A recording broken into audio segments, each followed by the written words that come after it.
Men pleading for their lives inside a notorious Syrian prison. Their possible fate resting in the hands of a Provo man with a radical plan. President Assad is about to start torturing and executing them.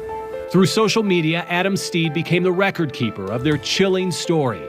This post from May 4th, 2016. In an intimate moment of trust, these political prisoners exclusively sent their tape to me in a desperate attempt to let the Western world know. Now, to understand how that plan came about, we need to take you back to the fall of 2015 on the Greek island of Lesbos. I thought I would go help pass out bananas. Instead, Steed found himself in the middle of life and death situations. Walking through the dark with thousands of people everywhere that were hungry and starving.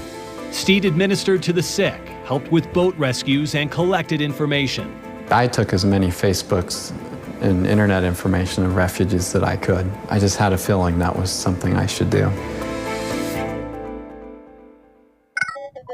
One of those new Facebook contacts he picked up in the camp, a Syrian attorney who fled Aleppo.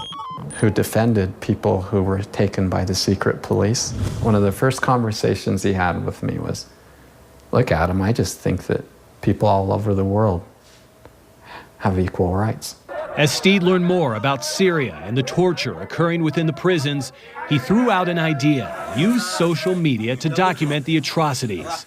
Let's get all of your attorney friends and let's create a little group where we get information, and probably like any little two missionaries that thought the whole world was theirs. I had no idea that he took me seriously. What did they do to you? They hanged my two hands. We used WhatsApp, secured with end-to-end encryption, to speak to the Syrian attorney who goes by the alias Lutfi. How long were you a prisoner? What were the conditions like in there?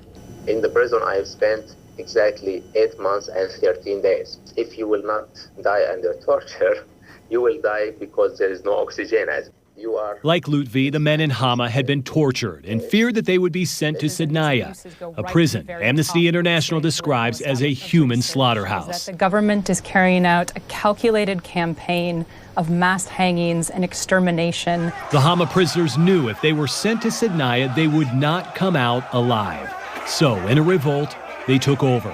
Soon, Bashar al-Assad's military surrounded the prison. If they make a deal with Assad behind closed doors, he will murder them. Their only hope was to get major news outlets to share the story. He cares so much about propaganda that he's not going to murder these people with the whole world watching. They pile on all this clothes. Lutfi and Steve coached the prisoners on how to state their demands. And these people are on the verge of getting massacred. Behind these men in masks are frightened fathers, husbands, brothers, and sons. A Facebook friend said she forwarded the post to a British journalist. And I'm trying to get what I think is the major world media.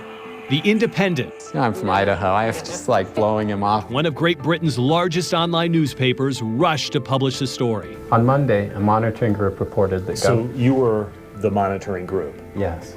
The day after The Independent published its article, we are working on this intensely right now. The New York Times contacted Steve. It worked, dude, it worked. I just got called by the New York Times. So did the BBC and CNN.